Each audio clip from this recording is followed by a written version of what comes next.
Welcome back, ladies and gentlemen. I'm Marcus Aurelius, and this is Dwarf Fortress 2014 Anvilquested. And we have had our first strange mood. In fact, one of our children has had it, which kind of sucks, actually, because children can't do labor. So if this child becomes like an exceptional stonecrafter or mason, that's too bad. I can't have the kid actually do anything until he grows up. Let's take a look at him, though. Let's just see who he is, what he is about.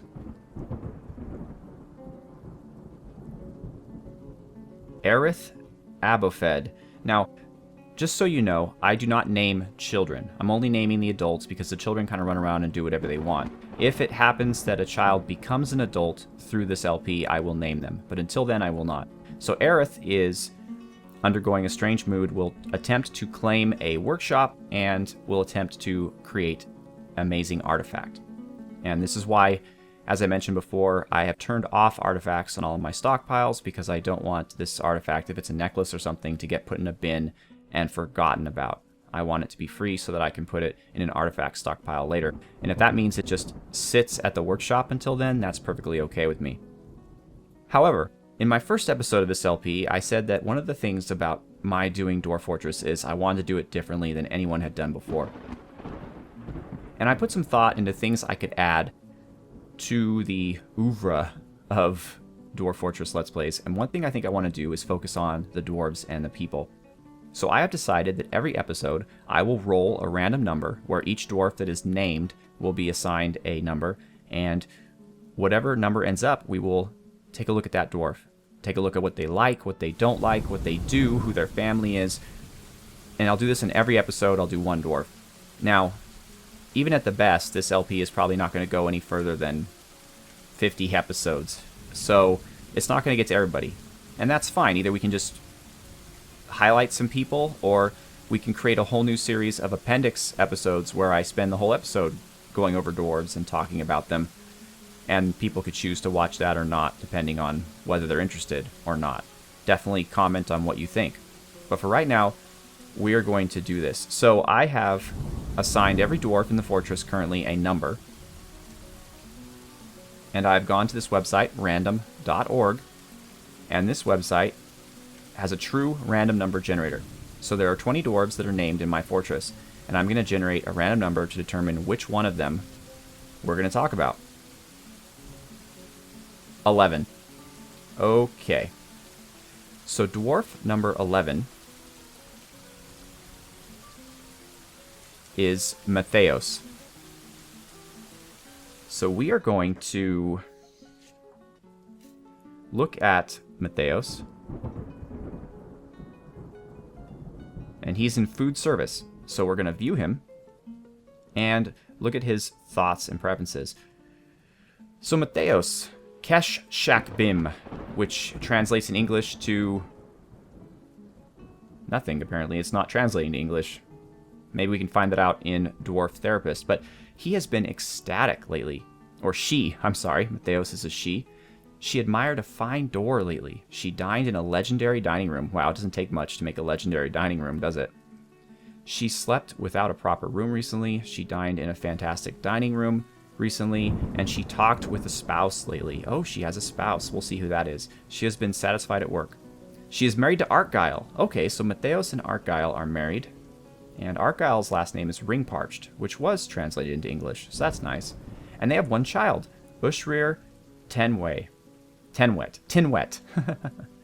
And Matheos is the daughter of Cadol Nail-Traded and Zazit Coppermirror, so neither of her parents are in the fortress currently. She's a member of the Mountain of Distraction, of course. She's a former member of the Stockade of Mastery. She is 54 years old, and she was born on the 26th of Opal in the year 96. She is very fat.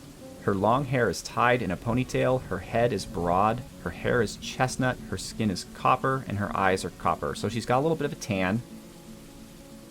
She's very slow to tire, but she is slow to heal and remarkably flimsy, so probably not well suited for the military. She likes microcline. I like microcline as well. It's the blue stone. She likes pig iron, red grossular muskox hoof coral, or red grossular muskox hoof coral, giant snapping turtles, giant snapping turtle shell, waves, and llamas for their jutting teeth. She likes antmen for their mystery and sunberries for their inner light. When possible, she prefers to consume giant harp seal and rambutan wine. So unfortunately, Mateos is not going to be getting her favorite foods in this fortress anytime soon because they are quite exotic. And she absolutely detests rats. Well, who doesn't?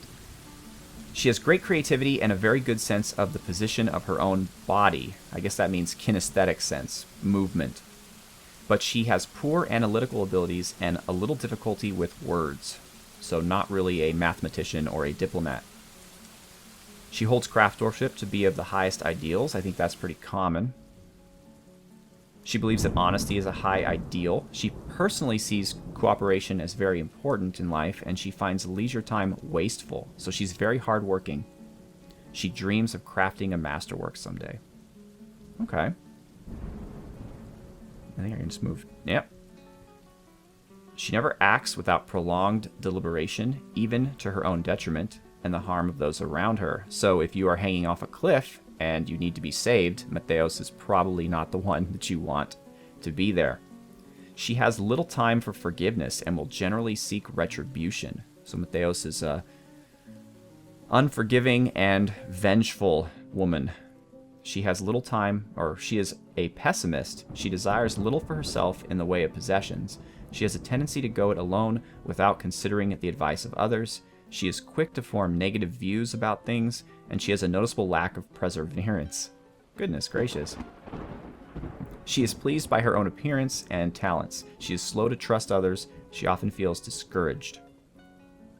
And the video is almost half over, so that is enough about Mateos. But let's take a look at the relationships. So her husband is Argyle, and she has one son, Ushrir, and a mother and father, a grandmother, grandfather, and a bunch of older brothers and sisters.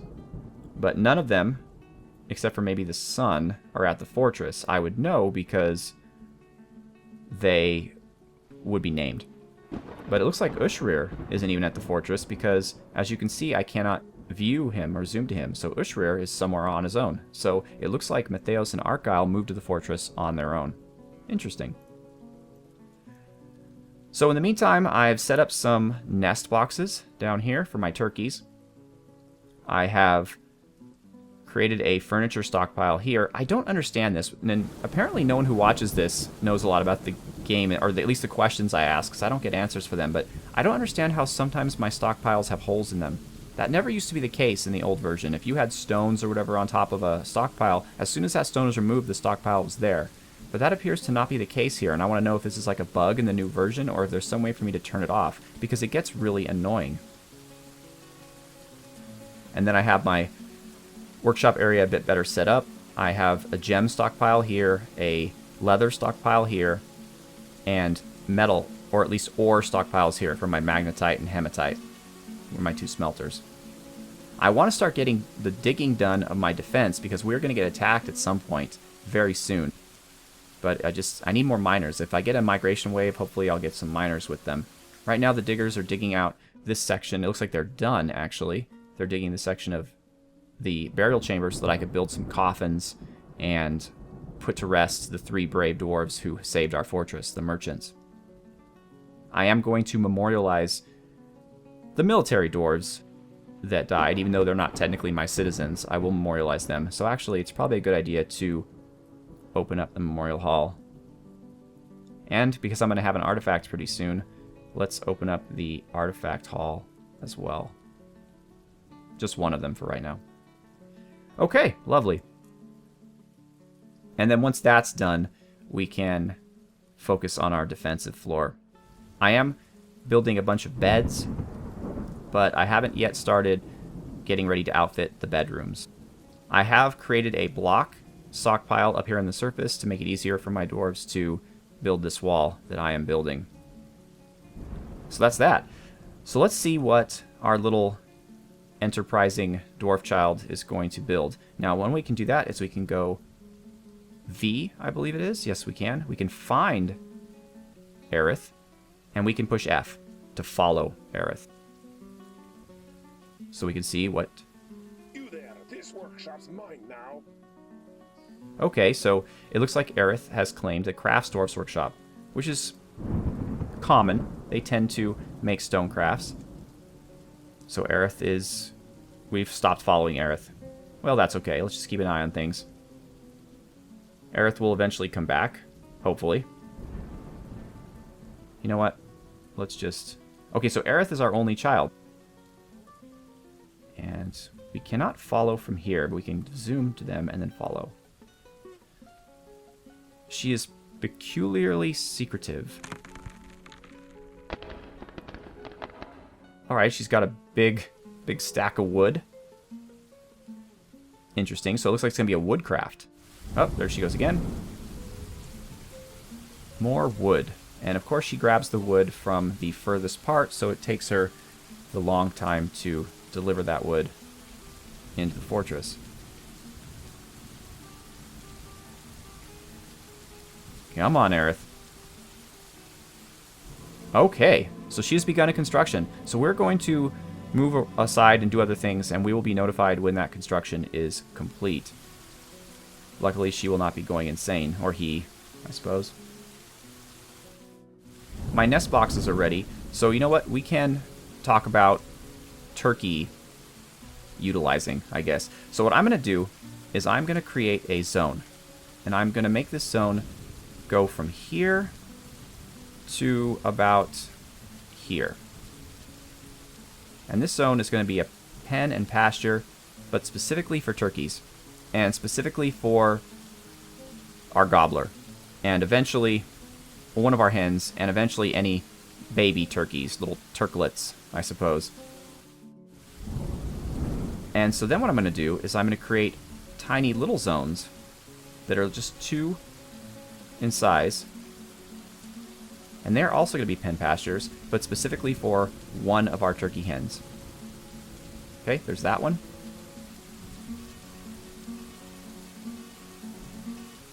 And that one. All right. So that will now cause the turkey hens to utilize the nest box to lay eggs. Now, my dwarves like eggs, and they're going to eat them, and I don't want that. I want to have lots of little turkeys to make leather. So what I'm also going to do is I'm going to build a door here, and as soon as the turkey is in there, we are going to lock the door so that none of our dwarves can get in it, which will give the turkey the privacy it needs to lay eggs. And strangely enough, the doors come pre-built with a turkey-sized hole that the male turkey can go in there to, well, inseminate the turkey hen. And it looks like we are out of charcoal. See, charcoal is, no matter how much wood you have, charcoal, you never have enough. Oh, good. Good, good, good. We have another Kia. Or key. Let's zoom to it. This time it's not a Kia man, or a key man, but they're still stealing blocks from us, which is a pain. It looks like we're done as of right now with the wall, so let's rebuild it. So let's build a wall. Let's do it the same way we did it before. Let's do box select. Okay. Auto mat select. Nope. And make hollow. Okay. And we're going to go down to our chirp blocks, of which we have 3. So looks like the Kia got quite a few of them. So that's not going to do much for us, really. But whatever. Again, it puzzles me why it is so slow, the block making process, especially because I have the block workshop here. Let's take a look. Yeah, we're on repeat to create blocks, and they're just not doing it. Let's add a new task for here. Should we start getting bedrooms ready? I don't think we're ready yet. And besides, they're legendary bedrooms and legendary dining rooms, so I don't think that's a problem. Let's make... What should we make? Well, let's make some slabs for the honored dwarven warriors. Should the merchant get a slab? Oh, I'll be generous. And more tables for the dining room and thrones. Okay. That should keep Ursula busy and keep her out from the top of the fortress. Alright. So we have 3 idlers. Looks good. Okay, so how am I going to do this? I wish I could get rid of all these blocks. In fact, I actually can. Alright, so let me teach you a little exploit / trick that I wouldn't use, but the stockpiles are wonky, apparently, in this version. So, it's called a quantum stockpile. And how to do it is you set up a zone anywhere you want. I'm going to set it up right here outside the stone mason workshops. Or actually, let's move over here. And I'm going to place this zone. And this zone is going to be a dump, a garbage dump. Okay? So there is our garbage dump. So then what I go do is I look at these stones and I set dump items. And I select every item in this room to be dumped. So now what should happen is my idle dwarves should come up, take these stones to the dump. And even though it's only 1 square, they will all pile on top of each other, which is why it's referred to as a quantum stockpile. It's kind of an exploit, but it's necessary, in my opinion, to clear an area, especially like bedrooms and stuff when you're trying to put furniture in them. But in this case, obviously, it's just going to help me create a stockpile. An artifact has been completed. It will be engraved for years to come upon our walls. I hope one gets in my room. Okay, so Aerith has created Sazir Gassis Dalzat Salir, a cherry wood figurine of Gust Clapped Whispered. So let's see what that's all about. To do that, you go to the L button, which brings up all of your artifacts. Well, since we only have 1, it only gives us the 1. But let's take a look at it. This is a cherry wood figurine of Gust Clapped Whispered. All craftsworkmanship is of the highest quality. The item is a masterfully designed image of Gust Clapped Whispered the human and Izeg Kalskunk the willful yell, the rock, in cherry wood by Aerith. Izeg the willful yell is striking down Gust.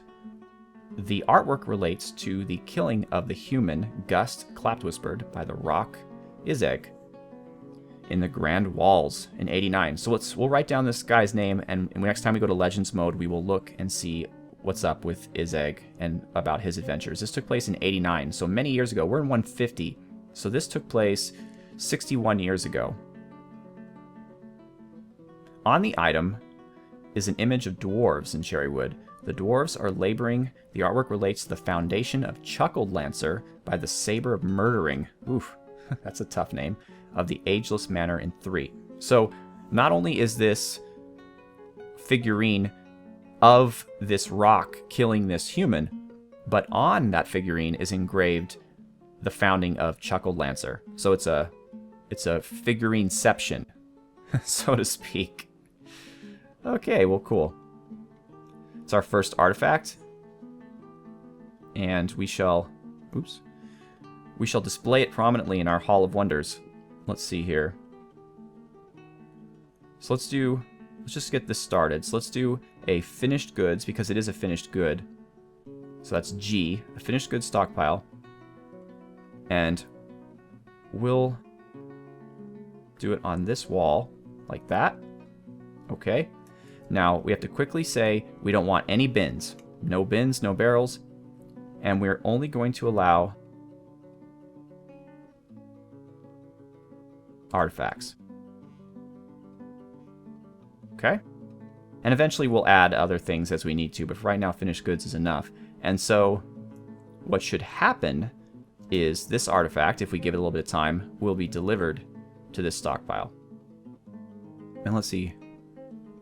Okay, so the stockpile in this case did go underneath the rocks. So I don't understand how it, in some cases it does, in some cases it doesn't. This game is a mystery to me. Let's look at our... I just want to see if the miners are the ones that are idle.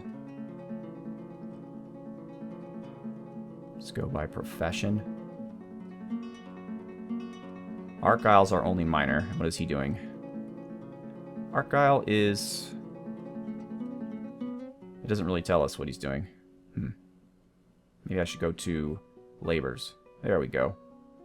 He's sleeping. Or, sorry, that's Gordosh. Where's Argyle? Argyle is no job. Okay, yes. So our miners are idle, which means we can start setting up our defense. So let's do that. How far do I want them to go? Well, they can only go to here. Now, I forget. It's been a long time. I forget if you can dig up. I'm just going to try it and see what happens. So I'm going to designate upward ramps here. And then here, instead of this, I'm going to put just dig. Now I'm going to see what happens. I'm just going to see what happens. Okay. But then, I got to get this party started here. So let's dig this out. And I don't need these rooms yet. So let's just open up here and here. And so that should give me everything. And it will also dig down here. So we should open this up too. Let's do it right. Let's do it here. And then we'll eventually build a wall there to close that up. Okay, wonderful. Oops. But it appears that we are out of time. So once again, I am Marcus Aurelius. Thank you so much for watching. Have a good one.